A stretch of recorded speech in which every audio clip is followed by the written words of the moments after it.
but we got sticks for real. We looking out for the opposition, we don't do this for mass appeal. Don't make me blast it still. I put in work, no lie to mirror. They want me to lose. Hello guys, मैं धोलावीरा में आया हुआ हूँ। तो सबसे पहले मुझे यहाँ रेस्टोरेंट में आने का मौका मिला। तो यहाँ हम मैनेजर से बात किया, तो यहाँ खाना वगैरह कैसा मिलता है, थोड़ा मैंने नाश्ता भी किया, खाना भी खाया, बहुत अच्छा लगा। तो बताइए सर कि आप यहाँ कैसा क्या है। यहाँ तो गुजराती थाली बनाते हैं, सुबह नाश्ता बनाते हैं और गुजराती थाली में 150 पर हेड के हिसाब से अनलिमिटेड थाली सबको प्रोवाइड करते हैं जी। मैं फिलहाल आया हूँ धोलावीरा हरप्पन शहर जो यहाँ पर है उसी के सामने खड़ा हूँ। तो फिलहाल हम यहाँ पर गाइड से मिल रहे हैं जिसका नाम है दीपक। वैसे मेरा नाम भी दीपक है, लेकिन मैं जैसे ही आया तो दीपक का मुझे मुलाकात हुई और उसी से हम मिलते हैं। तो हेलो दीपक जी, कैसे हो। नमस्कार, बहुत बढ़िया है। चलो ठीक है, यहाँ आकर मुझे बहुत अच्छा लगा, आपने मुझे बहुत अच्छी इन्फॉर्मेशन दी। मैं धोलावीरा के यहाँ खड़ा हूँ, तो यहाँ पर नागजी भाई करके जो गाइड हैं, जो हमें थोड़ा गाइड करेंगे कि ये धोलावीरा के आसपास का एरिया जो है वहाँ क्या क्या देखने जैसा है, कौन सी जानकारी लेना जरूरी है, क्योंकि यहाँ आने वाले हर प्रवासी या हर कोई भी आता है, कोई जानकारी के लिए आते हैं, यहाँ मेन चीज क्या है वो जानना बहुत जरूरी है।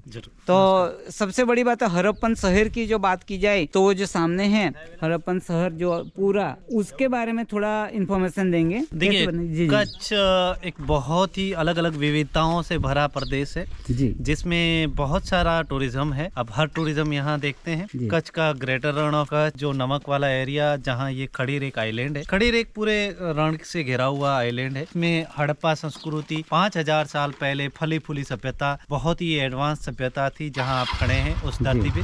उसके अलावा यहाँ हमें जियोलॉजिकल पार्क, जो वुडन फॉसिल पार्क हम कहते हैं, 16 से 17 करोड़ साल पहले के वुडन के फॉसिल्स देखे गए हैं धोलावीरा में ही जी। तो ये जियोलॉजिकल पार्क भी है। उसके अलावा अगर आप यहाँ मानसून में आते हैं तो यहाँ कई माइग्रेशन बर्ड्स आते हैं, जैसे कि फ्लेमिंगोस और क्रेन्स वगैरह। कई हजारों किलोमीटर्स माइग्रेशन करके बर्ड्स भी आते हैं। तो ये एक एरिया में आप पक्षियों, अगर आप उसमें भी इंटरेस्टेड हैं तो आप मानसून में आ सकते हैं। मानसून का ये जो हरा भरा प्रदेश बहुत ही सुंदर दिखता है, तो फ्लेमिंगोस के लिए एक बहुत ही अच्छी जगह है, तो आप वो भी चीजें देख सकते हैं। उसके अलावा आप जो ये फॉल्ट लाइनें देख रहे हैं थोड़ा कुछ पीछे, यहाँ पे आप कई सारे फॉसिल्स भी देखते हैं। सी सेल्स के अलावा कई सारे हमें खड़ीरी आइलैंड में डायनासोर के फॉसिल्स भी देखे गए हैं। इसके अलावा आप ये धोलावीरा की बात करूं तो धोलावीरा बहुत ही सुंदर शहर था। 3000 BC से 1500 BC के बीच ये सभ्यताएं पनपी, जिसमें इसके स्टार्टिंग से लेके एक हाईएस्ट पर जब धोलावीरा पहुंचा उसके पतन को भी धोलावीरा ने देखा। हड़प्पा संस्कृति 5000 साल पहले, जिसमें धोलावीरा एक बहुत ही अहम नगर था, जहां पे मैसेज आज के ज़माने का 21वीं सदी का लोग अगर सीखें तो वो है रेन वाटर हार्वेस्टिंग। कि 5000 साल पहले हड़प्पा वासियों ने धोलावीरा में किस तरह वाटर हार्वेस्टिंग किया वो हम देख सकते हैं। सीजनल जो बरसाती नाले हैं और बारिश का पानी है वो किस तरह इकट्ठा किया जाए, उसे कैसे क्लीन भी किया जाए, वो चीज़ें धोलावीरा में हमें बेटर देखने को मिलती है। उसके अलावा धोलावीरा के लोग किस तरह मनोरंजन और एक्टिविटीज़ या गेम्स के लिए करते तो वो भी आप देख सकते हैं। सेरेमोनियल्स ग्राउंड आपने देखा, वो भी एक बहुत बड़ी बात है। हमने नाम सुना है रोमन्स का, लेकिन वो एडी में, लेकिन ये BC का है, तो वो भी देखने लायक है। बहुत ही सुंदर धोलावीरा नगर है। जी जी, ये सुनकर तो मुझे ऐसा लगा कि ये शायद हम कौन से सदी में जी रहे हैं, ऐसा अनुभव हो रहा है। जैसे कि हम पहले, बहुत साल पहले, सदियों पहले की बात अगर हमारे सामने आ जाए ऐसा लग रहा है आपकी बात सुन के। जी, ये लोग बहुत ही उन समय में एडवांस थे। दूसरी सभ्यताओं से देखे या फिर दूसरे लोगों से देखूं मैं, उनके बात करूं मैं, तो ये लोग बहुत ही उन समय के एडवांस थे। अगर यही कंटिन्यू चला आता दौर तो शायद आज हम कहीं और एडवांस या कहीं और प्रगति कर सके होते। बिल्कुल बिल्कुल। जी। चलो, ये जानकारी लेकर मुझे बहुत अच्छा लगा, ताकि दूसरों को भी ये जानकारी मिले। धन्यवाद। हेलो गाइस, मैं यहाँ धोलावीरा से निकल रहा हूँ, जहाँ रिसोर्ट पर मैं रुका हुआ हूँ। वहाँ रेस्टोरेंट भी है, वहाँ खाना भी खा लिया। अभी फिलहाल यहाँ से मैं निकलूंगा खावड़ा की ओर जाने के लिए। तो यहाँ बहुत सारे गाइड वगैरह हैं, उनसे मिलकर मुझे ऐसा महसूस हुआ कि ये अपने ही परिवार के सदस्य हैं, ऐसा लगा। फिलहाल मैं यहाँ से निकल रहा हूँ, उन दोस्तों से विदा करके मैं अभी यहाँ से निकल रहा हूँ। चलो सर। हाँ जी।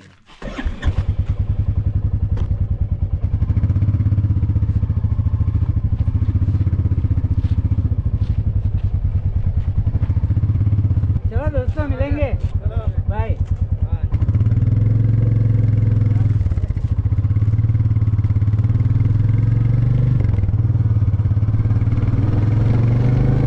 मैं धोलावीरा रिसोर्ट से अभी खावड़ा की ओर जाने के लिए निकल रहा हूँ। फिलहाल मैं यहाँ से रेडी हो जाता हूँ। यहाँ से खावड़ा करीबन 50-60 किलोमीटर की दूरी पर है, ऐसा है बताया है। तो मैं चलता हूँ यहाँ से अभी।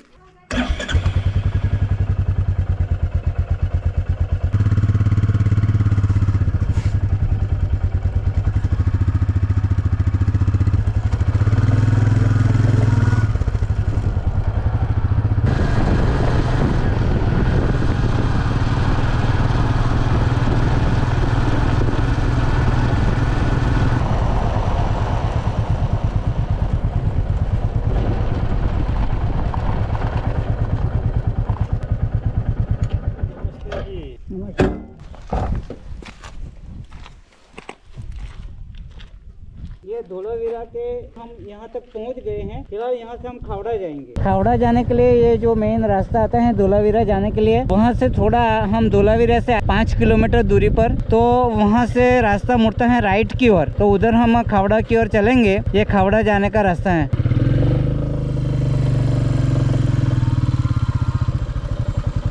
भाई कच्चा रास्ता है, आराम से जाना पड़ेगा, धीरे धीरे जाना पड़ेगा।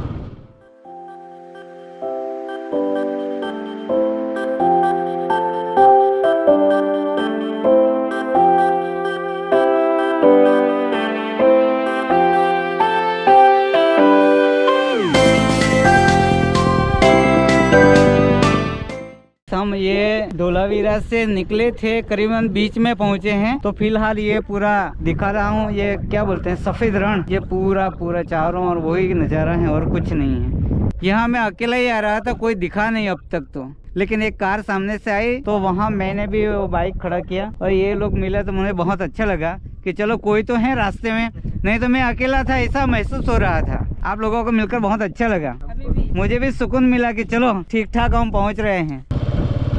मैं 23 किलोमीटर आ चुका हूँ बीचों बीच। करीबन अभी मुझे 10 किलोमीटर जाना पड़ेगा। मैं फ़िलहाल खावड़ा ग्राम पंचायत के सामने खड़ा हूँ। खावड़ा पहुँच गया हूँ। करीबन मैं यहाँ से निकला था तो 60 किलोमीटर की दूरी पर यहाँ पर पहुँच गए हैं। तो फिलहाल ये खावड़ा के आसपास का जो एरिया है जो मैं आपको बता रहा हूँ, और यहाँ से मैं चलूँगा वो सफ़ेद रण, वहाँ पहुँचने वाला हूँ। तो फिर यहाँ मैं थोड़ा नाश्ता वगैरह करके आगे बढ़ता हूँ। मैं खावड़ा में आया हुआ हूँ और खावड़ा में मैं अभी पेट्रोल डलवा रहा हूँ। तो यहाँ से कितना चलता है और मैं आगे जा रहा हूँ सफ़ेद रण की ओर। ये भाई सफ़ेद रण जाने का रास्ता है, सीधा चल रहे हैं हम। यहाँ से करीबन 26 किलोमीटर दूरी पर सफ़ेद रण आया हुआ है। कैंप्स, वाइट रण कैंप्स सामने दिखाई दे रहा है। मैं सफ़ेद रण में आया हुआ हूँ। ये सफ़ेद रण का नज़ारा देखिए, सनसेट भी होने वाला है और ये पूरा सफ़ेद रण पूरा सफ़ेद दिखता है। हम ऊपर चढ़ेंगे, सफ़ेद रण के यहाँ ऊपर जाने का रास्ता बनाया है, जिन रास्ते पर हम ऊपर चलेंगे, सीढ़ियों से चढ़कर ऊपर जाएंगे। ऊपर का नज़ारा थोड़ा देखते हैं। ये पूरा नज़ारा आप देख सकते हैं। ऊपर बहुत ऊंचाई पर पहुँचे, बस मैं तो ऊपर चला आया। देखो आप ये देख सकते हैं पूरा नज़ारा।